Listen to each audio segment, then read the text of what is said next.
Hello, everyone. Welcome back to Book Club Preview Writing Edition. I'm Michael, and today we're finishing up Unit 11 and finishing up our book, Great Paragraphs. And this has been a fantastic book, just slowly leading us through how to craft a great paragraph. Not a perfect paragraph, but a great paragraph. And a great paragraph always requires help from someone else. You can make a good paragraph probably on your own, but giving someone a chance to edit it, to look at it, really helps it become a great paragraph. We can't skip that step. But we'll talk about that here a little bit more. Let's jump into our activities. So the first activity here on page 206 is essay organization. How we can organize essays. So it has 5 different essay outlines, okay? 3 of those are done for you. And we can just walk through this here quickly. It says number 1, this is the first paragraph or essay outline. The thesis statement: prisoner rehabilitation has succeeded by providing various programs that help inmates function in the real world when they are released. Okay. Now we have the outline. So Roman numeral 1 here. Usually when we do outlines, we use Roman numerals. You can use your outlines however you want. But they have an introduction. Then they have a body with a rehabilitation program 1. Body 2, rehabilitation program 2, rehabilitation program 3, paragraph 5, sorry. Examples of prisons that use these rehabilitation programs. That's a kind of cool paragraph. And of course, the conclusion paragraph. Number 2 and number 3 do the exact same thing, looking at a thesis statement and how the essay will break that down, writing an outline. Now, in paragraph 4 and 5, the book asks you to create the thesis statement. Oh, no, sorry. It already has a thesis statement here. You are just creating the outline. How would you organize that outline with the introduction, with the body, with the conclusion? How many paragraphs would you write? It gives you a hint here up at the beginning saying essays usually have 4 to 10 paragraphs. Okay, so you can't just do thesis, paragraph, one body, and conclusion. Not really quite enough information. Probably need a few more paragraphs there. And then of course for essay 5, do the same thing. Creating your own outline. Now on activity 4, we're just going to compare the outlines for essay 5 and essay 4. Of course, you can't do that right now, so that's going to be something we're going to do together. Just looking at how you created your outlines and what supporting paragraphs you wanted to throw in there. But it's certainly something you can prepare mentally about. Okay, probably can't do it now, but you can think about it, and we'll do it together. Activity 5, working and writing a sample essay. Oh no, that's not that activity yet. Just reading this sample essay. So first of all, just read this essay, the benefits of being bilingual.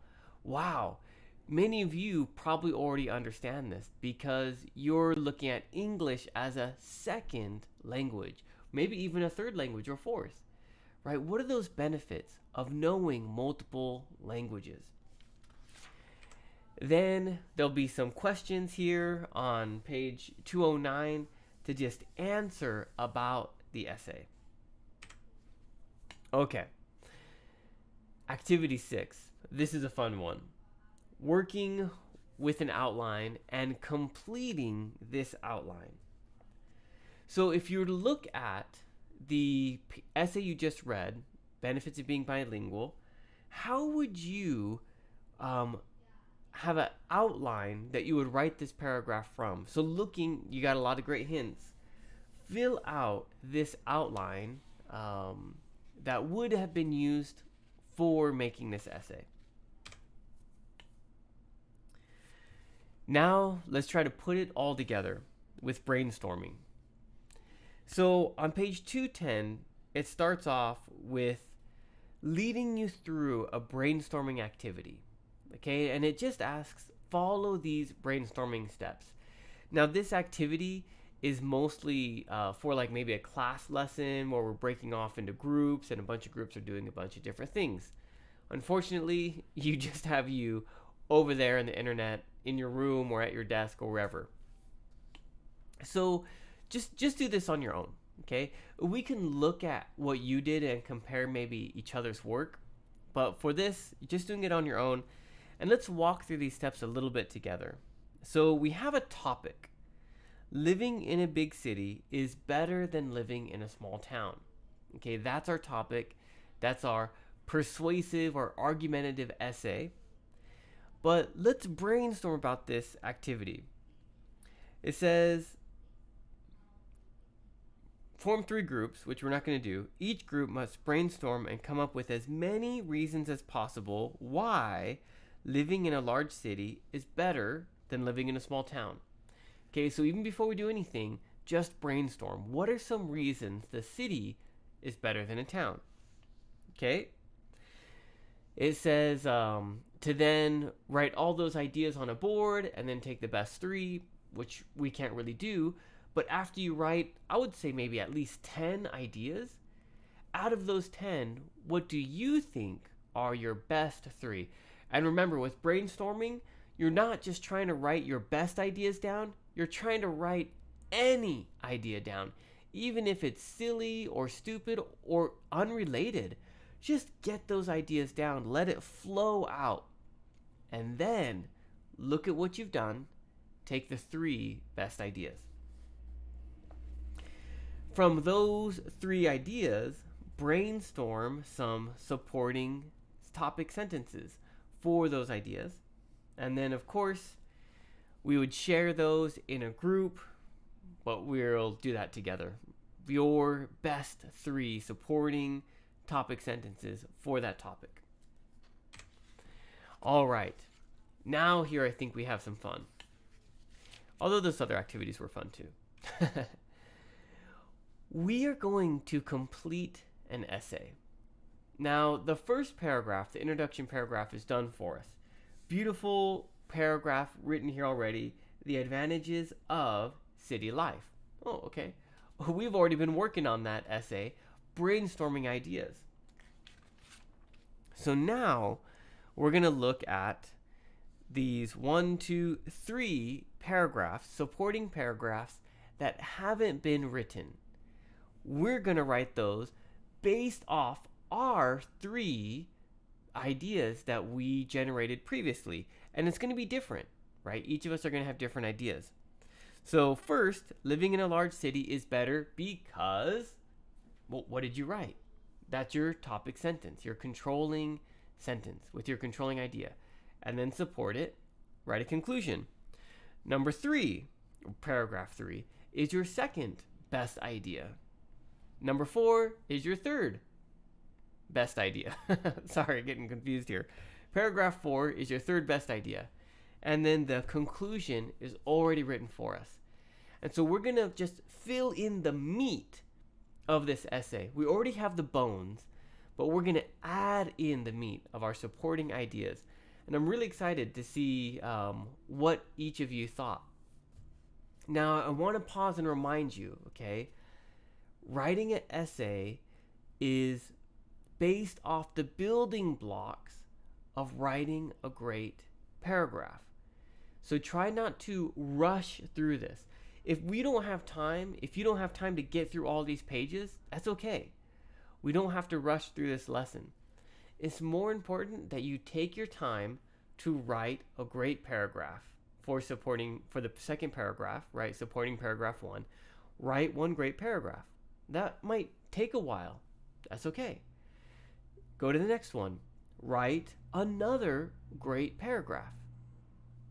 That one's finished. Okay. And number 3, supporting paragraph 3, essay paragraph 4. Write another great paragraph. Okay? Don't just try to just write. Take your time to build up those paragraphs and throw them out there. That leads us to peer editing. Oh, wait, we can skip that. We don't really have time to do that. Building better vocabulary and next step. Building better vocabulary, you already know, word associations and using collocations, you've got it. Choose the best answer. Oh, there we go. Select the best answer. I do want to pause here and look at this next step a little bit more carefully. Now, for this book, there's a little plug-in to say, hey, check out the next book about writing essays, and hey, check out the next book about writing in general. And I'm sure those books are really fantastic, and I would encourage you to look at them about getting into the finer points of an essay. But for our purposes, it's really good to just look and pause and say, what are the several steps in the writing process? Okay, we've learned how to make a great paragraph, and we've learned how to use those paragraphs to build up to write a great essay. But just to review and look at those a little bit more deeply, I want to turn over to page 118. Understanding the writing process, the 7 steps. Now, this is our whole book pretty much right here. We could have just read these 4 pages and boom, known everything. But it requires practice, and that's what we've been really working on. So when you get an assignment, it says, let me just read through this. Imagine that you've been given the following assignment. Write a definition paragraph about an everyday item. What would you do first? What would you do second and third, and so on? There are many ways to write, but most good writers follow certain general steps in the writing process. Look at this list of steps. Which ones do you usually do? Which ones have you never done? Okay, step 1, choose a topic. We're going to have our essay topic here in a little bit, and I think we have 4 or 5 topics. Well, the first step is to choose a topic. Okay, step 2, brainstorm about that topic. Step 3, write an outline. Step 4, write a first draft.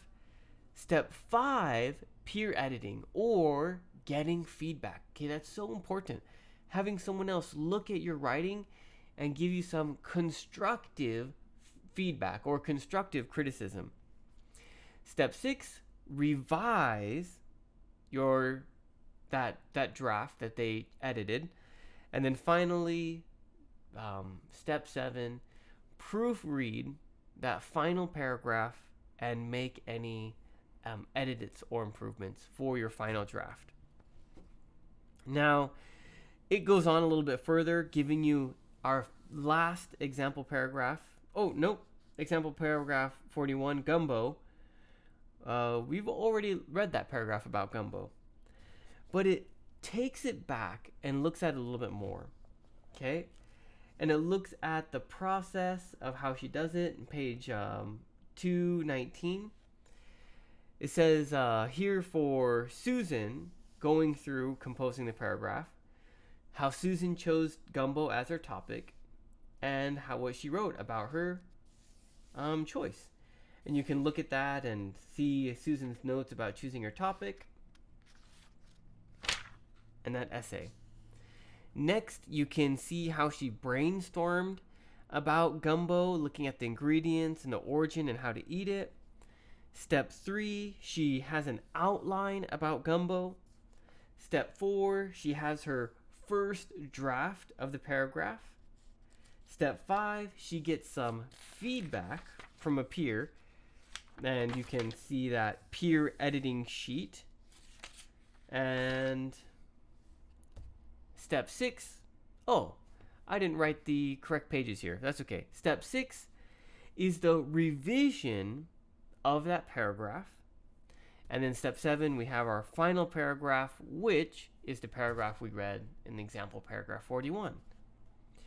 So we can look here on page 225, going through all these steps page 226 to 227, and on. Writing, great paragraphs, editing your writing, all of that good stuff. Just kind of summarizing the whole book. I strongly recommend you look through that yourself, take it at your own pace, and just kind of review. Let it sink into your mind.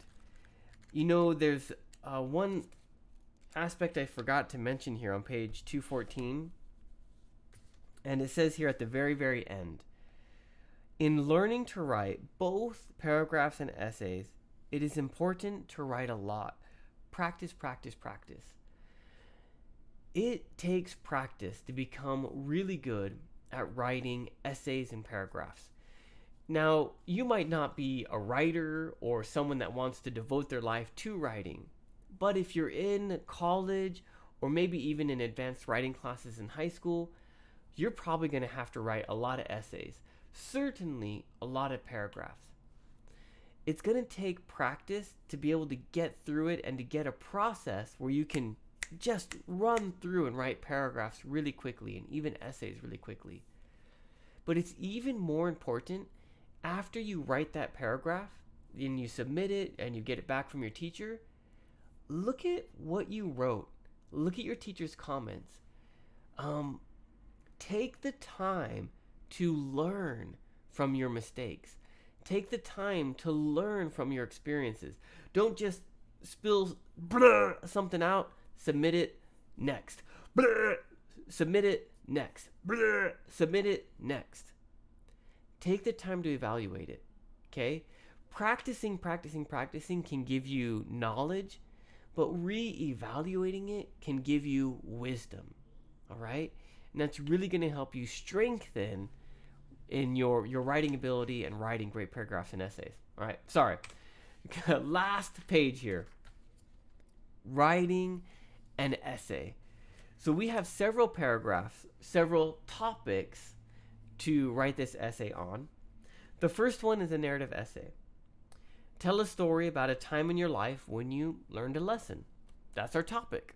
Brainstorm on it, write an outline, and then craft your paragraphs. Topic 2, a comparison essay. What are the differences between being an entrepreneur? An entrepreneur is a business owner, someone making money through investments, things like that, and working for a company, okay? Between working for yourself, working for a company. Compare the differences between those. Man, that's an awesome one. Third, cause and effect. Why do people prefer to take classes online rather than in a traditional classroom setting? Interesting. And an argumentative essay. Should high schools include physical education in their curriculum or devote their time to teaching only academic subjects? That's a pretty interesting one too. The last topic here we have from our book is in the timed writing practice, which we're not going to do this activity, but you can certainly learn from it. And the topic that they have here is what should happen to students who are caught cheating on an exam and why. Many colleges in America, they have a no cheating tolerance policy. So if you're caught cheating, you're actually just expelled from the college. They just say goodbye. All your credits, your transcripts, everything is gone. They take cheating very, very seriously here in America, and I'm sure many other Western institutions. But what do you think? What should happen if a student is caught cheating? And why? Of course, if none of those topics really resonate with you, I'm going to throw out this last idea, and I really caution you before picking it. You can pick it, okay, that's no problem, but I really want you to think about it, okay? Out of all the out of all the paragraphs you've written, I would recommend that you choose one of those paragraphs, okay, one of those topics that you just felt, I really wish I could have gone a little bit more in depth into this topic, and I wish I could have explained my ideas a little bit further. Take that old paragraph you already wrote and expand it into an essay. Now, I caution you before doing this one is because it sounds easy. Oh, yeah, I already have a paragraph. I'm just going to take that paragraph and then add some extra paragraphs. Boom. I just saved myself 30 minutes or an hour writing that paragraph. Okay, that's probably not accurate. And if you do that, you're probably not going to write a really great essay. Okay? You can do it, but have it come from a desire of wanting to take that topic and develop it into an essay, not of just doing something more easily or quick. It could actually take more time having to deconstruct your essay, deconstruct your topic, and then going back through the steps and reconstructing it. Okay? But if there's something in there that you really wanted to share, you're really passionate about that, choose that old topic and flesh it out into a full essay. And I'm going to be honest, I'm really excited to see how you use the building blocks of a paragraph to craft your essay. Again, we might not be able to get to that this week if we couldn't finish all the activities. So don't worry even about writing that, okay? We're going to talk about that at the end of when we get together, okay? But I'm really excited to see what we've learned and how you can create those paragraphs and bring them together in an essay. Well, that is all the time that we have for today. I just want to thank you so much for joining me on this journey through great paragraphs, Unit 1 through 11, just building up, getting those building blocks on how to create a great paragraph. And at the end here, certainly, how to create a great essay. Thank you so much for joining me, and I can't wait to see you here in a little bit. Take care. Bye-bye. Hey, if you have any questions about the video today, please feel free to leave a comment in the comment section. If you had any other vocabulary words that you wanted to know what they meant, let me know. And also, if you're interested in maybe joining one of these book clubs, please leave a comment and I'll get back to you. Thank you so much for watching. Bye-bye.